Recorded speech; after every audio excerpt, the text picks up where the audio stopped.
কি বলছিস তুই তখন কি বানিয়েছিস ওটা? ওইটা হ্যাঁ এটা বানাচ্ছি গোপু সোনাদের বাথটব।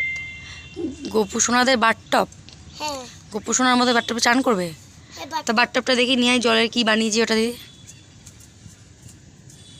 দেখো ওটা আমাদের বাড়ির গলি। আস্তে আস্তে আয়।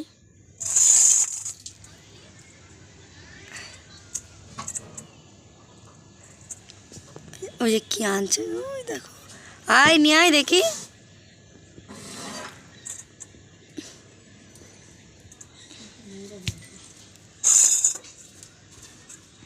বস দেখি, উঠা আসন করে বসো।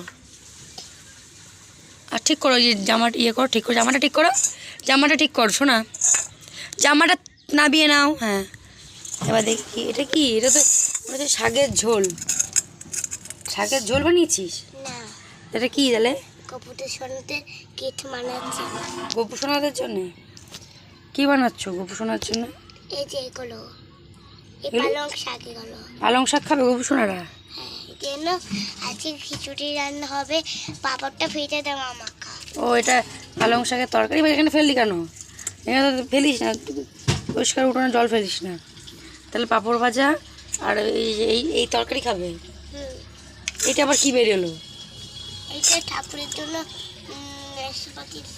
নাশপাতি? ওটা ওটা তো দেখো কি বুদ্ধি, বাচ্চাদের বুদ্ধি দেখো।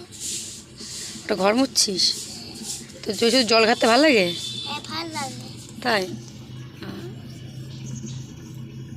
আমার ঘরের মধ্যে তাকা আমার দিকে, তাকা তাকা, আসন করে তাকা। ঘর মুছছে, এইটুকু বাচ্চাকে দিয়ে আমি কাজ করাচ্ছি, দেখেছো কি অবস্থা। মা হয়ে বসে আছি, ওকে দিয়ে ঘর মুছাচ্ছি। আমি তো রান্না করাচ্ছি, তাই জন্য। রান্নাঘর বলে মুছছিস? ওর মধ্যে সব নোংরা ছিল, ওর মধ্যে সেই মানে সেই নোংরাগুলো হাত দিয়ে ডলছিস। এর মধ্যে গোপুদের বাসন পেতে দেবো। হয়ে গেছে, টাটা দিয়ে দাও তাহলে। টাটা বন্ধুরা।